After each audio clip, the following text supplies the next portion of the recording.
task is quite a challenge after the great lectures that we have already heard in this plenary session.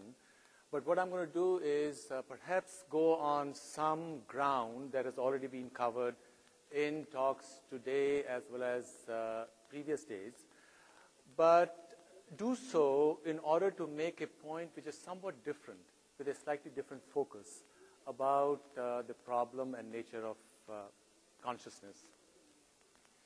Now, of course, in the scientific community, especially the computer science community,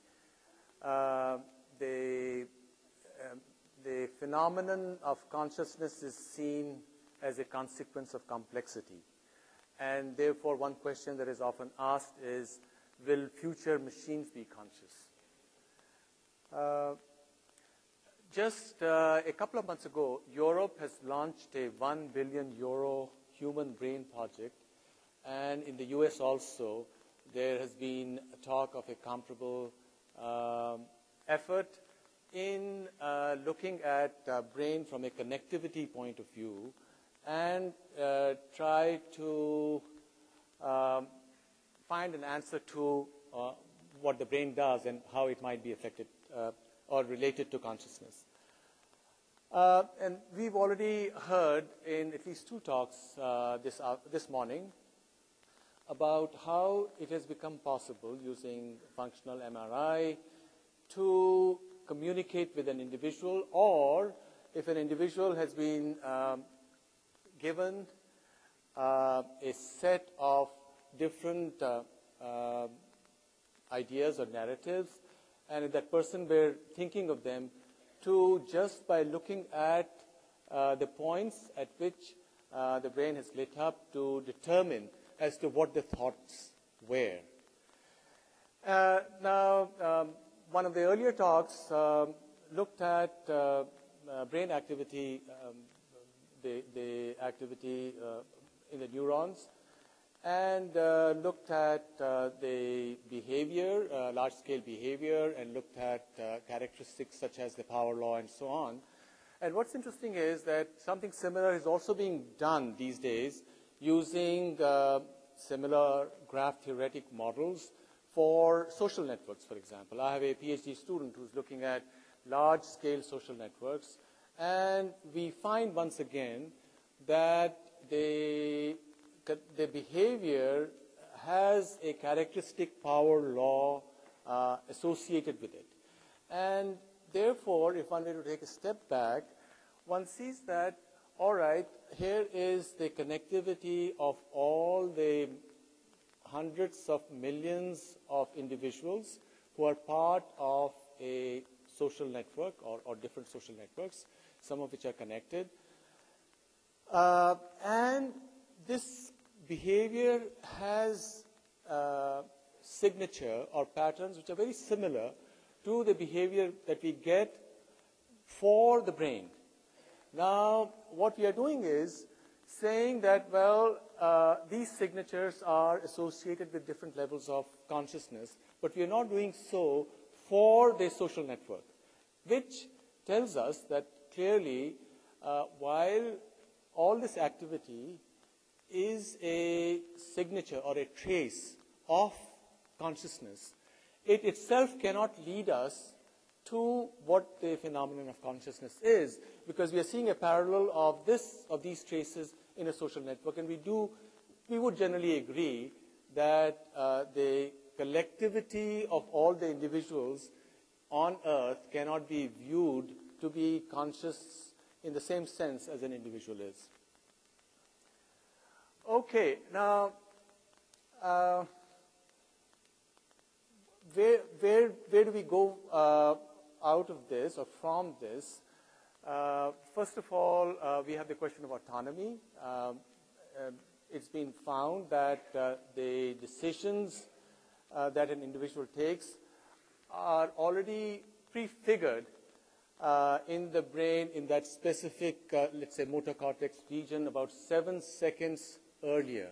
So in other words, the sense of autonomy that we have may be an epiphenomenon, that it's not really that those decisions were taken in advance of the activity starting inside the brain.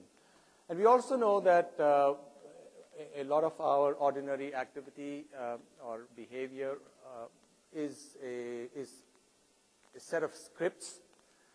And looking at all of this, I suppose what happens is to see another connection. I'm reminded of the conversation that Shwetaketu has with Uddalak Aruni, which is what we saw in the show last night, where what the father tells the son is that while you cannot see this category, if you will, directly, but you can see traces of it.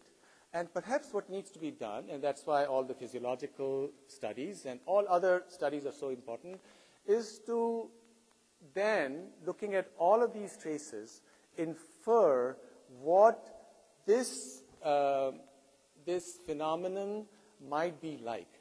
Because, once again, to go back to the time of the Upanishads, Shwetaketu, we do have in Mundak Upanishad the description that consciousness cannot be an ordinary science. Why? Because any ordinary science must be linguistic. It must deal with relationship between objects, right? That's what science is all about. But consciousness is not an object. Consciousness is what we use to look at objects. So we can have sciences of various different kinds of objects, but we cannot have a science where consciousness can sort of look at itself. Now, of course, what the sages of the Upanishads said was that that you can infer or you can speak of certain broad characteristics, although it's transcendental. In fact, that's the term why the phrase transcendental is used about the mystery of consciousness. But you can infer certain things about it. And perhaps such inference can also be drawn in the many different ways consciousness of ordinary people, of all of us, behaves when people are creative. And there's this famous study by French mathematician Hadamard in the late 19th century, where what he did was he wrote to a lot of creative scientists and asked them as to how exactly they had come by their discovery. And most of them said that they had made their discovery not when they were using logical thought, or the discovery was not a consequence of reasoning, but rather came sort of spontaneously. And so that would imply that that its source, because that moment of creativity is a kind of a break in an ordinary sequence of seeing things. And therefore, this study of how creativity happens could illuminate the nature of consciousness. Certainly the nature of extraordinary consciousness that we are talking about here. Now, you also have savants who have, these are people, for example, who are very severely autistic, and some of them have astonishing mathematical and artistic abilities. Now, we have the well-known book by Oliver Sacks titled The Man Who Mistook His Wife for a Hat, where he speaks of, Oliver Sacks is himself a neurologist, he speaks of how he's looking at these two twins who are severely autistic. They don't have much of a numerical ability, but they are able to recognize prime numbers, including prime numbers which are very large. And this is an experiment, or this is a study which was done by him in the 60s before it became easier to recognize prime numbers using computers. And likewise, one of these boys opens a box of matches, and the matches fall, and the boy says 107, And then Oliver Sacks goes down on his knees and counts the number of matches, and they're exactly 107. So clearly there's no way this boy could have counted them as the matches fell. So what this does is, and what I'm trying to do here is talk of anomalous behavior, because I want to talk about certain possibilities associated with consciousness that we may not have gone over in our discussion over the last couple of days. All right. We already talked about objective and subjective sciences, apara and para. But what I want to talk about now is, could there be ways of knowing other than the rational, which is, of course, what para sciences are supposed to take you to. There's also the connection between cosmology and myth. Many of these Vedic books claim for themselves that they are a narrative on the science of consciousness. They say, for example, mythology, as given in the Puranas, is a way of representing the paradoxes which are associated with reality. And it's through these paradoxes that one is trying to reach, so to speak, to the heart of the mystery of consciousness.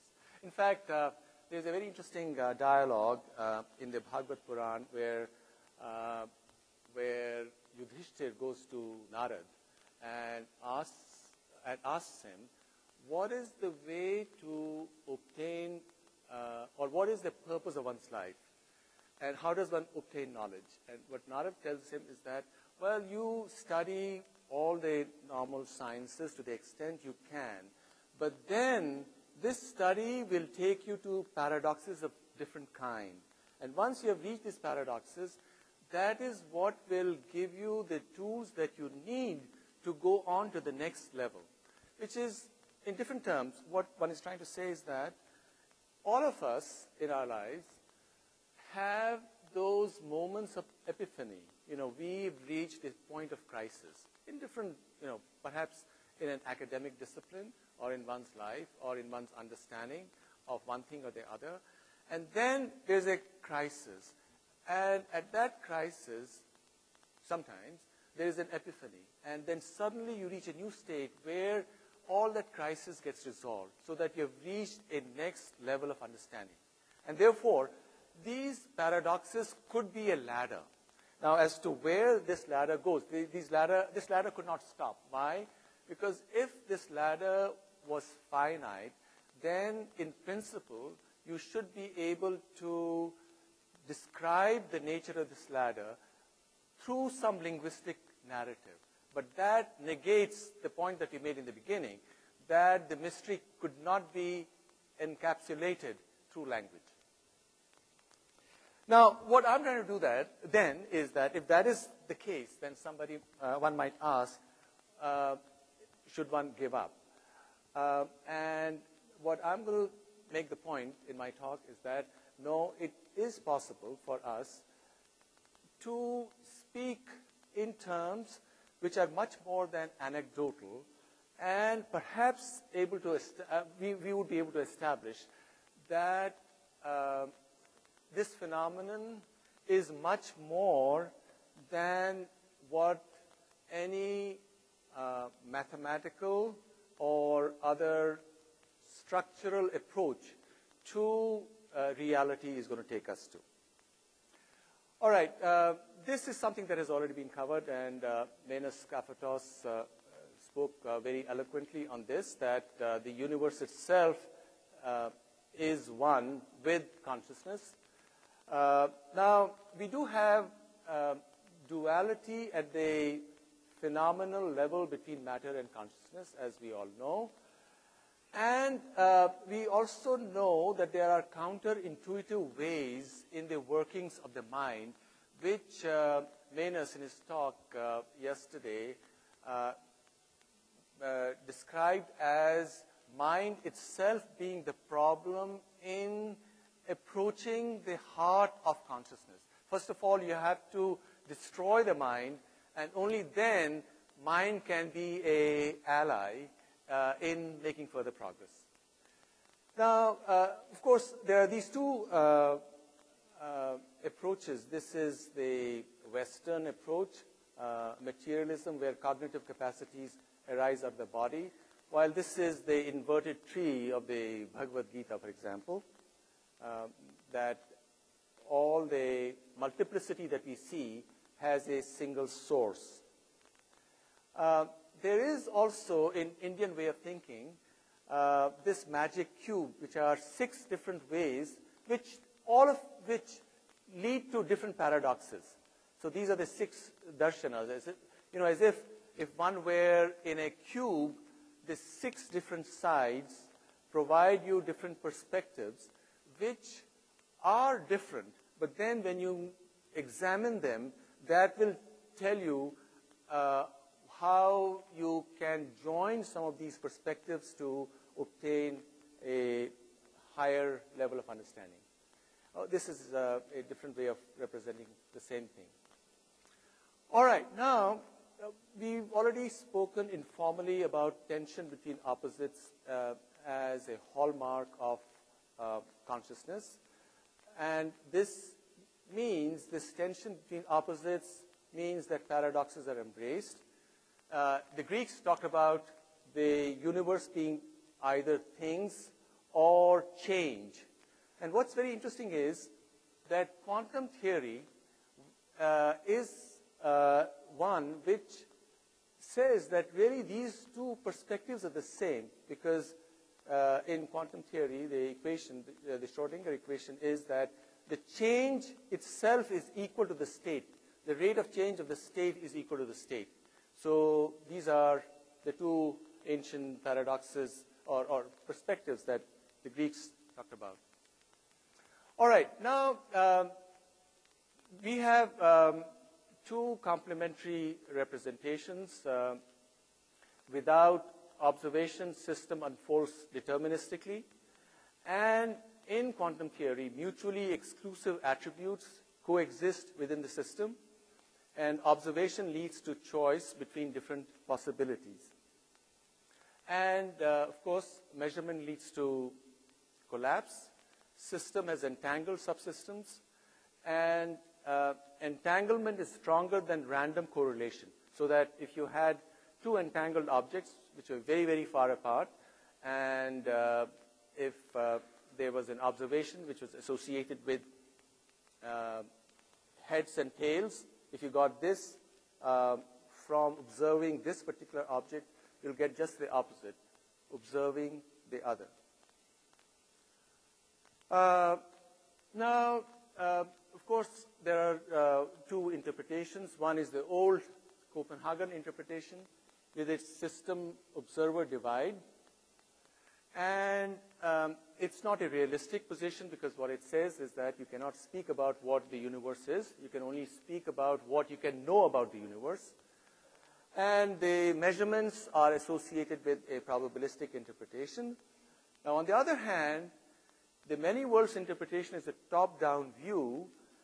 And the problem, although this many worlds interpretation is very popular with physicists right now, cosmologists, people who do quantum computing, the problem with the many worlds interpretation is that it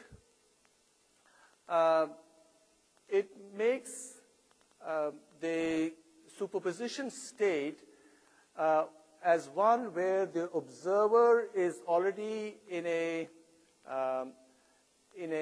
entanglement with the two different possibilities associated with, let's say, the Schrodinger's cat. So in other words, it sort of takes away the freedom that was fundamental to the process of observation that is central to the Copenhagen interpretation. Now, of course, there are similarities, as we have seen. The general perspective on consciousness that philosophers or sages have spoken about, and the very nature of this fundamental duality that we have seen in quantum mechanics. And one way of looking at it is to do what has been done by several people and see consciousness itself to be a quantum process. Although one would then say, or one would ask is, how is it embodied? Because that problem of embodiment would still remain. The biological system itself can be seen as a quantum structure, or one can, and this is an idea that has been discussed here earlier on by several speakers, that consciousness itself is a universal field that is reduced by the brain. All right, now, what has happened in the last 4 or 5 years is that scientists have started looking much more seriously at quantum states in biology. When some time ago, say 20, 30 years ago, quantum theories associated with consciousness were proposed, the critics said, well, the brain is a very noisy system. It's a, the temperature is high, there would be decoherence, and therefore, on physical grounds, we cannot accept the idea that consciousness would have a quantum mechanical basis. But in the last 3 or 4 years, serious theories have been proposed which are generally accepted, at least for the very first of these 3, photosynthesis, that photosynthesis has a quantum mechanical basis. Quantum mechanical ideas have also been proposed for navigation by birds, as well as olfaction, or the sense of smell. In photosynthesis, you have the chlorophyll molecules, which are green, and you have proteins surrounding it. And what happens is that light energy goes to the molecules in the center where the reaction takes place, where the energy finally gets transformed. And this process, normally one would have thought, because to reach the reaction center, there's quite a distance that after photons have impinged on the material, they have to go there. One would have thought that there would be a lot of loss along the way, because it's all random, because the photons would be received at different times. But that's not what happens. There seems to be a kind of a correlated, highly correlated, or a quantum process at work, so that the energy of these photons reaches the reaction center all together. And the person who's proposed this theory, Professor Fleming of University of California at Berkeley, they've done theoretical analysis, and it's generally accepted. So this means that, well, contrary to what one would have thought, quantum processes can remain in a coherent state in a biological system for times which are much, much longer than people had previously thought. So these are some of the pictures associated with the photosynthesis process. In the avian quantum compass, it's proposed that entangled particles are created, and one of them is then compared to the magnetic compass of Earth, which is what makes the bird know what is the correct direction to fly. In quantum olfaction, in this particular model, the idea is that it's not just the nature of the molecule which is recognized, but also the vibratory frequency associated with the molecule. And therefore, what it makes it possible is for the organism to be able to distinguish, let's say, the same molecule, one of which has hydrogen replaced by deuterium. Now, the shape of the molecule is identical, but the frequencies associated with these two different molecules would be different. And it's become possible, there are experiments which have shown that indeed these two molecules can be so distinguished. And therefore, although, it's in science, it's not, a certain paradigm is not rejected or left all that easily. There is a contest going on. There are those who don't accept it. But I think this particular model has made much more of a headway than one would have thought a few years ago. All right, now I just want to talk very briefly about memory because at the recent American Association of Advancement of Science meeting a couple of months ago, there was a lot of excitement based on a study that's been going on for many years in Japan on the working memory of chimpanzees.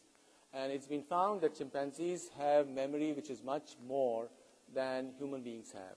And here's a, how do I point to it? Okay. Yeah, okay.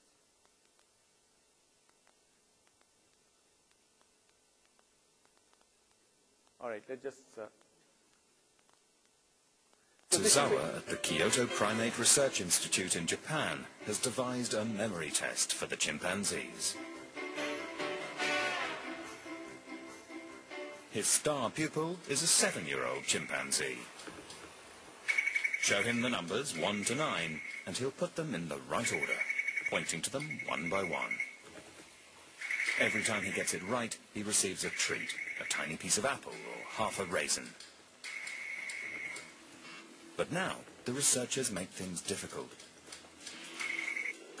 As soon as the chimp presses the number 1, the rest of the numbers are hidden. He has to remember where the numbers were and press the white squares in numerical order. The positioning of the numbers is totally random. He gets it right time after time with lightning speed and 100% accuracy. In 0.65 seconds, he can remember the numerals in which position. Now it's your turn. Did you get them? No? Try again. This time we'll run the sequence at half speed.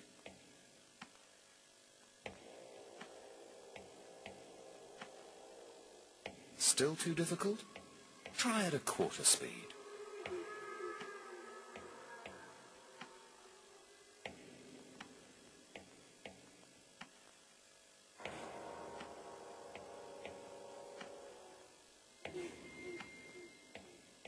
Back to full speed, and you get an idea of how extraordinary this chimpanzee's memory is. So how do humans? Okay. Well, in the recent presentation in the US, this is an old video.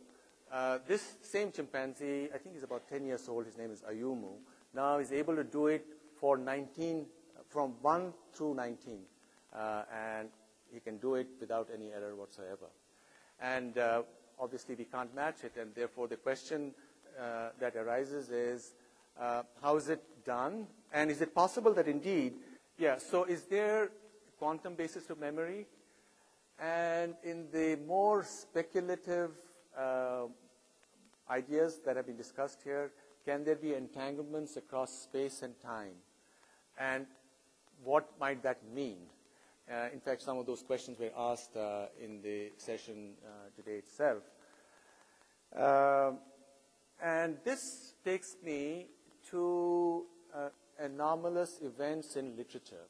Now, there are all kinds of claims that which are first-person claims about consciousness, about how a person wanted to do something, or something was prefigured. Person thought something was going to happen, there was a premonition, and so on.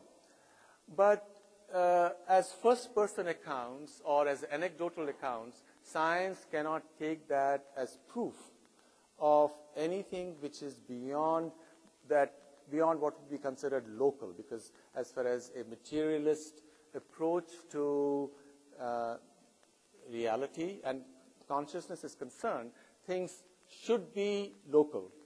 Now, here is this claim in a book written by Sayanacharya, who was the prime minister in the court of the Vijayanagar Empire, and he lived from 1315 to 1387. And he wrote commentary on all the hymns of the Rig Veda. And in the hymn on the sun, he had this statement. And the statement is, O sun, you who traverse 2,202 yojanas in half a nimesha. So the question is, what might he have meant? What does 2,202 yojanas in half a nimesha mean? And this thing had been forgotten, and in fact, his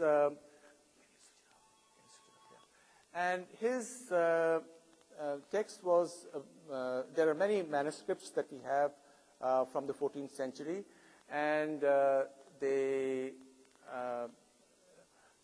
Western Indologist Max Muller published this commentary in his book on the Rig Veda, which was printed in the 1880s to 1890s in several volumes.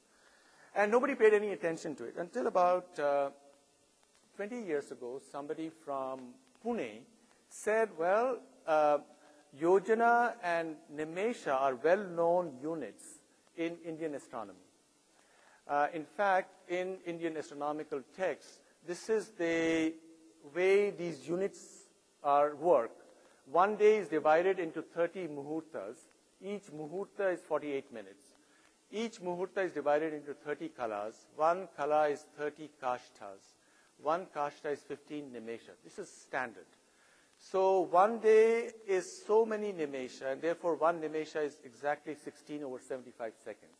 There's really no dispute about it at all.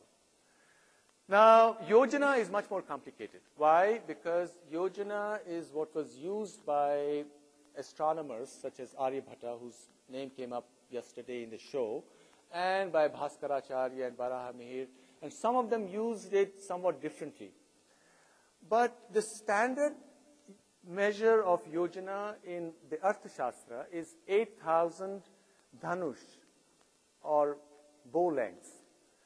Now, of course, we don't quite know how large the bow was supposed to be, but Mr. Basham, who wrote this wonderful book called The Wonder That Was India, thinks it was 6 feet. If it's 6 feet, it's 1.83 meters, and that would give you the speed of light exactly equal to 3.02 into 10 to the power 8 meters per second, which is an amazing coincidence.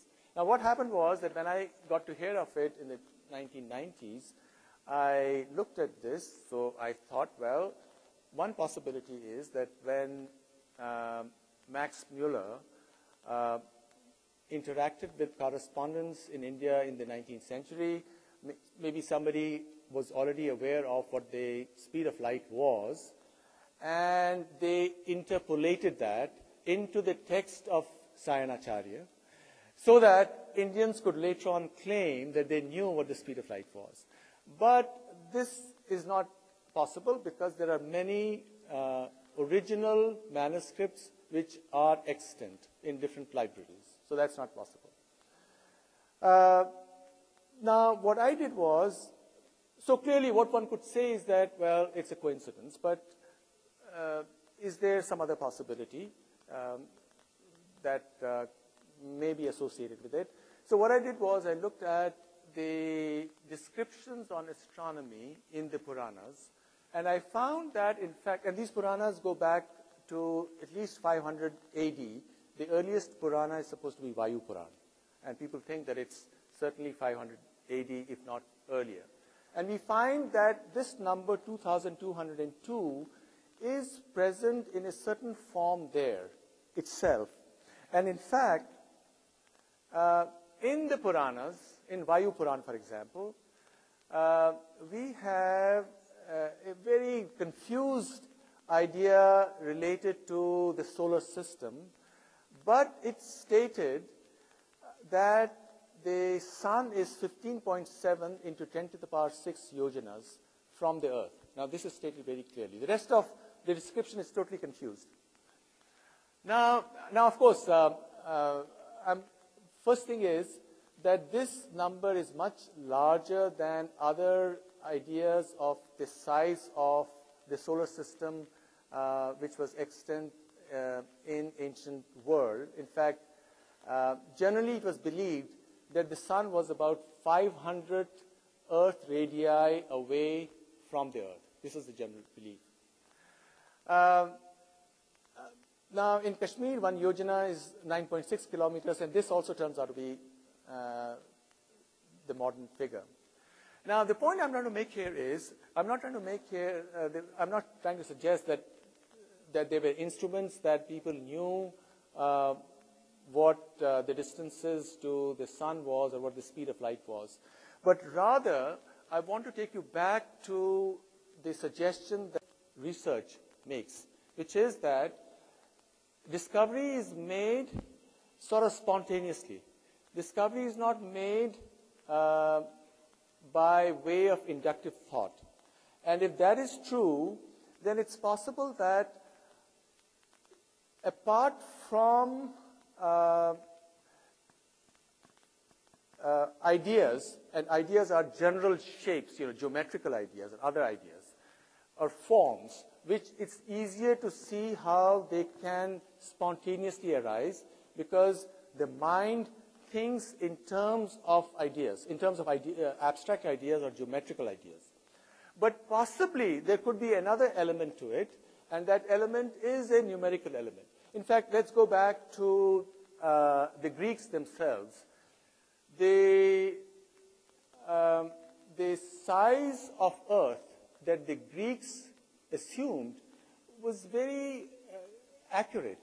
And what is the story that we read in Greek histories about how this size was arrived at? The story is that a gnomon was placed in Alexandria, and the angle that its shadow subtended at noon, compared to when it was exactly overhead at Cairo. And there's a distance of 200 miles between Cairo and Alexandria. So that angle led to the spherical size of the Earth. But clearly it's just a story. Why? Because there was no way that angle could have been measured to the accuracy that is required to arrive at the correct size. So in other words, there are accounts from all over the world where people seem to have arrived at the correct answer in a manner which cannot be rationally explained. And that might be an instance of the working of the mind in a fashion which cannot be explained in any local theory. So is it possible then, as I mentioned before, that correlations could arise across space and time, which of course, as we've heard from different interpretations of quantum theory, that indeed you can look at the double slit experiment and from there conclude that you do not only have entanglement across space, but you also have in the delayed choice experiment, for example, of Wheeler, an entanglement across time. That what we do now seems to be correlated what happened in the past. If we make a measurement now on a photon which was emitted billions of years ago from another galaxy, then depending upon how you measure it, the photon which was emitted would have decided whether to come as a particle or to come as a wave. So in other words, it's possible that the universe is even stranger than what we think, because normally when we look at quantum models of consciousness, we are only trying to look at it from the perspective of it being a theory of holes, and therefore consciousness as a unity, because when you are looking at a quantum system, you cannot break it down into either this or that, into one aspect or the other aspect. You must look at both those aspects together. And therefore, this suggests that if we can now, the question is, if we can now set up experiments where we could try to, and I don't know how easy that might be, we could try to look at these entanglements or these correlations across space and time, certainly across space. Now, of course, one example of entanglement across time is through literature, which is what I've done, talking about these two specific numbers that we have, which are accepted by everybody, that indeed this is so. And I myself, when I wrote a paper on this in the late 1990s, I said, well, we must look at it as the most astonishing coincidence in the history of science, because as scientists, we cannot view it as anything but a coincidence. Now, of course, there are some people who say, well, maybe there was a more intelligent race on Earth, and now they're all dead, and there was some earlier knowledge which existed and which some people have remembered. I don't accept that. I don't think we have any proof of that. So the only way we can look at it is, and taking a lesson from that, is to see if we can now look at behavior of macroscopic quantum systems which cannot be explained in terms where we are not just talking of holes, but we are in fact talking about counterintuitive behavior associated with entanglements. Thank you.